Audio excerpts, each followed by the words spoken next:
Hello everybody, this is UniversalGiant, and let's just jump right into Let's Play Kirby's Dream Land 2 for the Game Boy. Made in 1995, the third ever Kirby game released, and I believe the second one on the Game Boy. So let's just jump straight into level 1. You'll notice immediately that the game mechanics are very similar to Kirby's Dream Land, except, as displayed in this screen here for the Grassland, we get animal friends and abilities in this game, so this is going to be pretty fun. So this game is broken up into 7 levels, each containing several stages. The first 3 levels contain 3 stages, and after that, the number of stages in a level is equal to the number of the level itself. So in case anybody isn't familiar with the Kirby mechanics, jump, inhale, exhale, collect stars for more extra lives. You get to keep your extra lives and your score in this game, which is nice. And our first ability, Parasol. I'm not going to bother explaining most of these, because what better explanation is there than to see them in action? So you can kill enemies with an umbrella, I didn't know that. It might help with rain, I've never found rain to be of any concern. Also, if you take damage you lose your ability, but that's okay because it's in a star that you can retrieve later. Let's not release that Waddle Dee from his little star block cage over there. And when we reach a door that has stars on top of it, it's the end of the level and we get to play a bonus game that I can almost never get a 1-up from, but I just did! And I feel so special right now. So we've just completed stage 1-1 and we can move on to 1-2. As you can imagine, this game is significantly longer than its predecessor, Kirby's Dream Land, which I could have finished in 2 videos if I really wanted to. And who knows, with the extended time limit, it might have only taken me 1. But let's get burn ability. Pretty self-explanatory here as well, and we can break through these blocks like they're nothing. Here's a burn mini-boss, by the way. They will attempt to use your abilities against you. So you have to take the star blocks that they make and chuck them right back at them. But you have to get the star block first. And when they die, you get to take their ability. But more importantly, they're hoarding our little animal friends here. This is Rick the hamster, and you can tell that the background music changes when you have... I just lagged a bit there. Changes when you have an animal friend with you. As do the abilities. You can see Rick likes breathing fire. Or it might be super spicy curry, and again, I'm starting to lag. I don't know why that's happening. That didn't happen the first time I tried this, when I realized that I wasn't recording the sound. Which sucked, so I started over. And you'll also notice that I'm playing this game in color rather than monochrome like I did Kirby's Dream Land. If you guys like the color, I'll stick with the color. Personally, I prefer the black and white because it's just nostalgia for me, but there is a little better contrast in this game than there is for, say, Donkey Kong Land that didn't have very much contrast at all and it was really hard to play, but this game's pretty good with it. I believe the recolorings were for the NES if you decided to play it. I think it had an SNES, had a Game Boy player. I seem to remember that, but I never actually owned an SNES myself. I mentioned that before. Kind of stuck in between the generations, if you will. I mean, I spent most of my youth. Get out of the water! I spent most of my youth playing Game Boy and, when I got a little older, the N64, so I never had an SNES. My dad did have an old school NES, but we never really played it too much. And there's a rainbow drop in there. Now, you'll notice for all of the rainbow drops, we need a certain ability. In this case, Parasol. So we break it open. Got a rainbow drop! Sweet. There's 1 rainbow drop in every level, that being the rainbow drop of level 1. And some of them are going to be a pain to get, but for the first couple ones, they just hand them out like they're candy. Yeah, I don't need that ability anyway. Because you have to see the old school inhaling, exhaling, before we really start getting into the meat of the game, because there are certain abilities I just love hoarding. And I'll probably be writing certain abilities throughout most of the game. So we've completed stage 1-3. And you know what that means? It's boss time. And the first boss of every Kirby game should always, always be our old friend, who's apparently been locked away because he's gone psycho or something. There you go.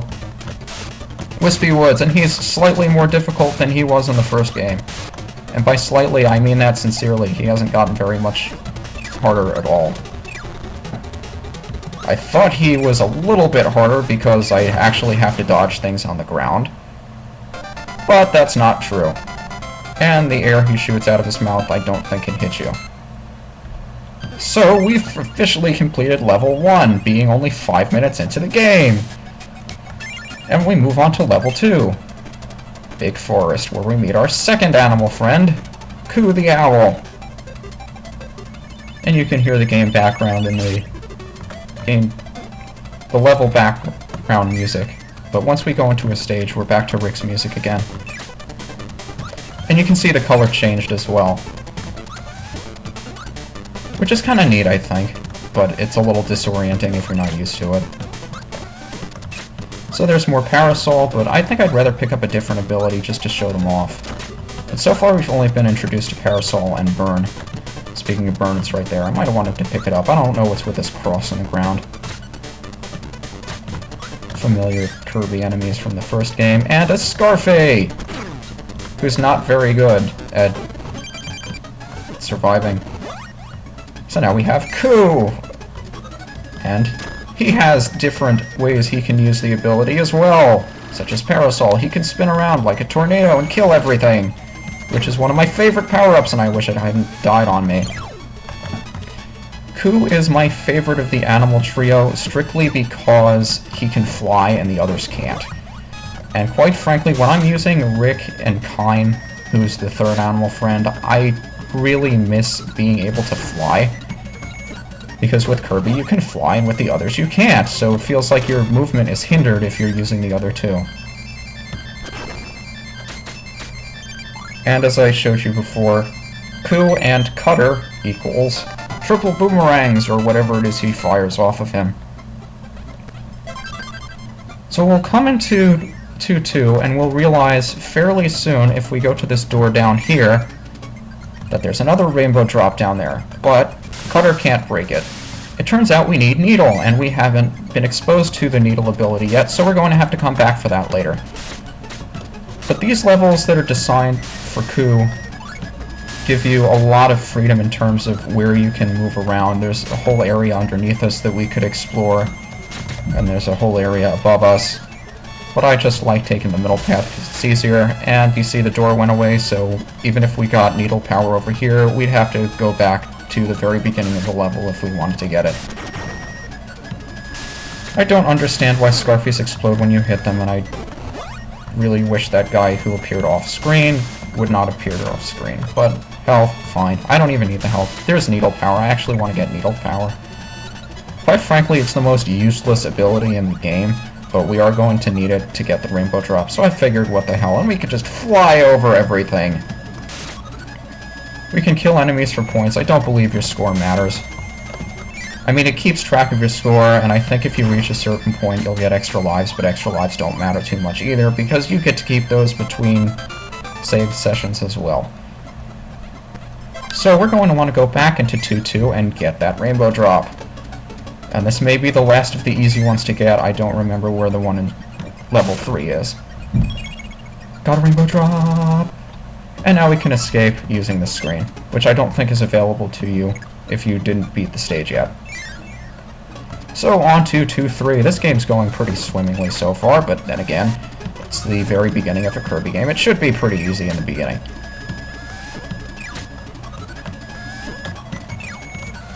Why am I suddenly running out of things to talk about? Cool. Oh, I wanted Cutter. That's fine. I don't need it. So what has everybody else been up to lately? Probably been in school for some time. How's that going for you guys? School's been pretty good to me so far. Ah, it's the Parasol mini-boss. And he throws sandballs at us.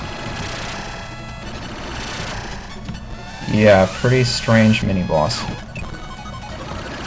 And I'm sure that that animal friend up there is also Coo, but We have Ku already, so what are we going to get when we defeat this guy? Do we get another owl friend? No, we get a health blob. Which I will gladly take. And now this section where we fly all the way down to the bottom. I promise this game is going to get slightly more interesting as it progresses. And some of the rainbow drops are exceptionally tricky to get. So look forward to me trying and failing for those. But this is another one of those sections where you can just fly all the way up. I don't want that ability anyway. I was going to get rid of it before the boss. But there's a whole section that you can just jump up down there. I'm pretty sure every level is navigable by all 3 of the animal friends. I'm not entirely sure about that. But if you ever come across something that you can't cross with them, you can just go with Kirby. Anyway, hamster boss. You have to defeat him by chucking its children at it.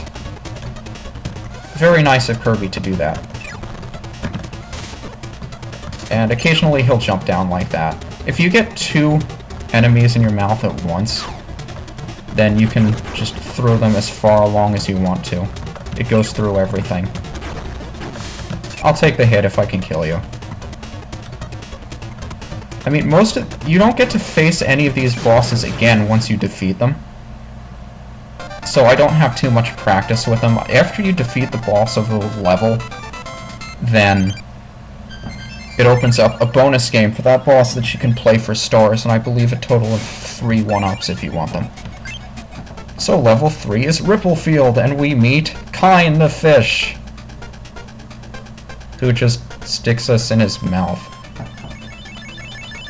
And fans of the first game will recognize this music as the music for Float Islands, one of my favorite tracks from that game.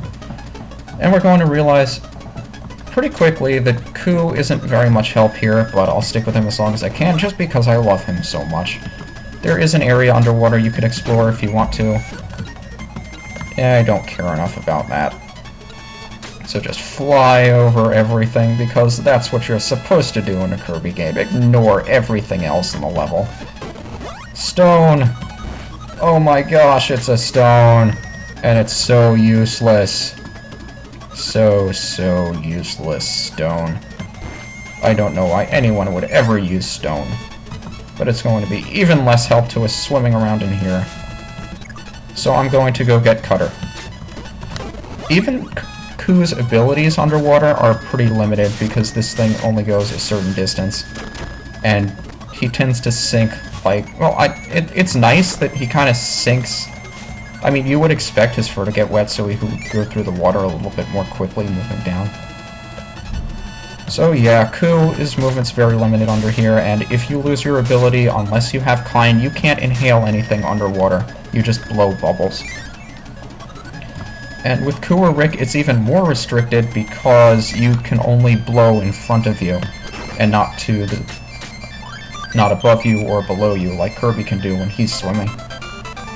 And we'll see if I have time to tackle 3-2. I hope I do. You know what, I don't think I do. So I'll stop it here, guys, and in the next part, we will take on level 3-2.